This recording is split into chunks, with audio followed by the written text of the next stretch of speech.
If you think it's hard to keep up right now, I think it's only going to get worse. And so I think one of the things developers have to do is they need to think a little bit about how their personal interests align with where they're going to be in the technology space.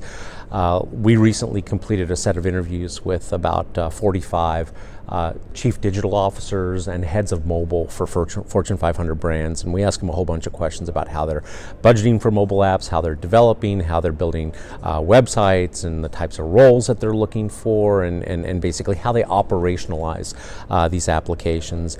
And it was interesting because it became really clear through that research that if you're thinking of yourself as a full stack developer, or you're trying to span from the front all the way to the back, that's not necessarily the way that organizations want to hire, because we see that these digital organizations definitely want to have more say over the front end. They want to control the pixels, they want to control the customer experience, and they are demanding technologies like native application technologies.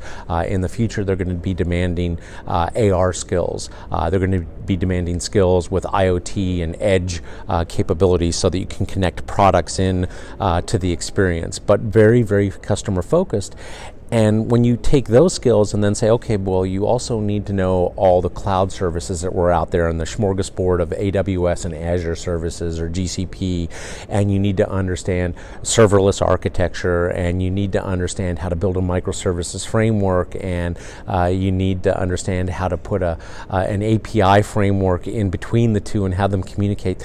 I just think there's way too much for any single developer to know. So the first thing is what are you interested in? The front end, the back end? What are your skills? If you're a Java dev, guess what? There's still a real need for Java developers and .NET developers in the back end infrastructure of these solutions. We see folks that deploy those technologies, that deploy a whole lot of JavaScript on the back end, so learning something like Node is a real good way to make sure that you are indispensable on the infrastructure side. Or if you're more interested in customer experience, you're interested in the way that folks interact with technology, there are so many different ways to specialize on that front end and to also include some level of design capability. So get to know a little bit of how to do things like ethnography, or how to do journey mapping, or how to sit down and watch customers, or the importance of real world testing. If you can make yourself into that multi-skilled unicorn, front end or back end, you can make yourself indispensable, and also I think really command a premium over the developer that somebody might try to hire from a systems integrator or something like that.